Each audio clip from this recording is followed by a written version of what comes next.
Bonjour et bienvenue dans Babylone. Dans Babylone, les joueurs construisent des jardins de Babylone, comme son nom l'indique, et chacun va construire sur son plateau individuel. Alors il y a deux choses dans Babylone, il y a la manière dont on va aller chercher des éléments qui sont les ressources et la manière dont on construit le jardin. Les ressources qui sont des tuiles en fait et tous les éléments de décor, notamment les piliers, on va les chercher dans la mine avec un système et une mécanique où on creuse et plus on va profond, plus les tuiles sont intéressantes pour construire après.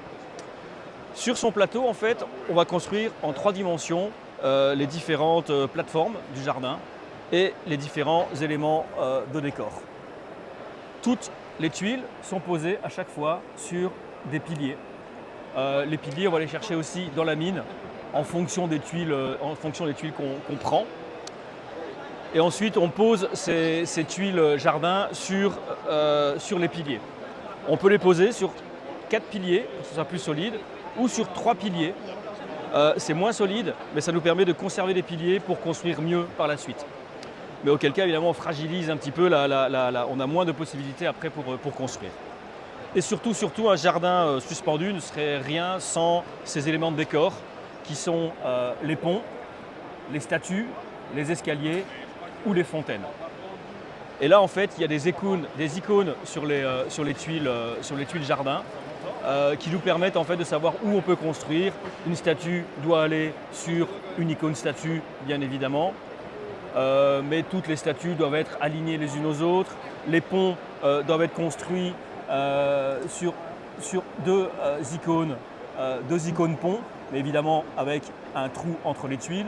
Les fontaines doivent être construites sur 2 icônes fontaines et les escaliers doivent être construits aussi sur 2 icônes escaliers, du niveau d'en dessous, du niveau d'au-dessus. Voilà, et en fait on joue comme ça, ça dépend du nombre de joueurs, mais de 10 à 14 tours en fonction du nombre de joueurs. Et ce n'est qu'à la fin en fait qu'on va compter les points. Et les points, il y a un carnet de score qui nous indique en fait comment score chaque élément de décor. Évidemment, plus on aura construit haut, plus on va marquer de points. On est aussi récompensé pour la diversité des éléments de décor qu'on aura mis, pour la diversité des couleurs de fleurs aussi, puisque chacun a sa couleur et ça permet aussi d'aller chercher plus de piliers, mais aussi de scorer à la fin. Et puis voilà, celui qui a construit le plus haut aussi aura un petit bonus sur la fin. Voilà, grosso modo, pour Babylone, 2-4 joueurs pour une partie d'à peu près 40 minutes, 1 heure, en fonction du nombre de joueurs et en fonction de votre rapidité.